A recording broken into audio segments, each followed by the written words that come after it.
Iran যুদ্ধে ট্রাম্পের ডাকে সাড়া দেয়নি মিত্র দেশগুলো। যুদ্ধে জড়ানো নিয়ে যখন মিত্র শিবিরে মতপার্থক্য, এমন সময় শুক্রবার ফ্রান্সে বৈঠকে বসেন পশ্চিমা জোট জি7-এর পররাষ্ট্রমন্ত্রীরা। প্যারিসে 2 দিনের এই বৈঠকে অংশ নেন Britain, France, Germany, Italy, Japan এবং আমেরিকার প্রতিনিধিরা। বৈঠকে ইরানকে হামলার লক্ষ্যবস্তু শনাক্ত করতে রাশিয়া সাহায্য করছে বলে মন্তব্য করেছেন জার্মানির পররাষ্ট্রমন্ত্রী। এছাড়া আলোচনায় উঠে আসে ইরানের পরমাণু এবং হরমুজ ইস্যু। তবে অধিকাংশ মিত্র দেশই এই যুদ্ধের ব্যাপারে তাদের সন্দেহের কথা জানিয়েছে। ফ্রান্স সরাসরি বলছে, মধ্যপ্রাচ্যের এই যুদ্ধ তাদের নয়। এমন অবস্থায় মিত্রদের সাথে দ্রুত ঘুচিয়ে আমেরিকার কৌশল বাস্তবায়নে বেশ বেগ পেতে হচ্ছে। ইরানের অবরোধে বন্ধ থাকা গুরুত্বপূর্ণ হরমুজ প্রণালী আবারও চালু করতে জি7 দেশগুলোর সক্রিয় সমর্থন এবং সহযোগিতা কামনা করেন আমেরিকার পররাষ্ট্রমন্ত্রী মার্কো রুবিও। তিনি বলেন, বৈশ্বিক স্বার্থেই এ জলপথ উন্মুক্ত করা জরুরি এবং এ বিষয়ে জি7 দেশগুলোর এগিয়ে আসা উচিত।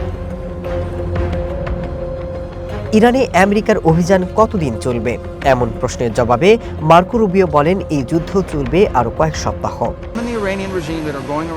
অভিযানের নির্ধারিত সময়ের মধ্যেই বা তার আগেই ভালো ফলাফল হয়েছে।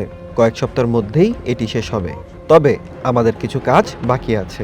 মিত্রদের কাছে বর্ণনা করেছি যে এই অভিযান শেষ হওয়ার এবং আমাদের উদ্দেশ্যগুলো সম্পন্ন হওয়ার ঠিক পরেই আমরা যে তাৎক্ষণিক চ্যালেঞ্জগুলোর মুখোমুখি হতে যাচ্ছি তার মধ্যে একটি হলো হরমুজ প্রণালীর নিরাপত্তা। শুধু জি7 দেশগুলোই নয়, এশিয়া এবং সারা বিশ্বের দেশগুলোর অনেক কিছু ঝুঁকির মধ্যে। এটা নিশ্চিত করতে হবে যে হরমুজ প্রণালী যাতে কোনো জাতি, রাষ্ট্র বা ইরানের শাসনে নিয়ন্ত্রিত বা পরিচালিত না হয়।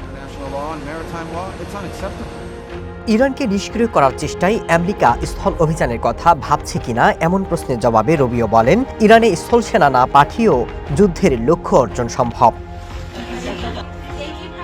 ইউরোপীয় কূটনীতিকরা বলছেন, আমেরিকার নীতির হঠাৎ পরিবর্তন, ইউক্রেন যুদ্ধ, শুল্ক এবং সাম্প্রতিক মধ্যপ্রাচ্য পরিস্থিতি মিত্র দেশগুলোকে চাপে ফেলেছে। তাদের মতে, ইরানকে কেন্দ্র করে আমেরিকা এবং ইসরায়েলের সামরিক পদক্ষেপের লক্ষ্য এবং কৌশল স্পষ্ট নয়। এমন অবস্থায় জি7 দেশগুলোর চাপে ইরান যুদ্ধের ইতি টানতে পারেন ট্রাম্প প্রশাসন। Masud Rana, one international desk.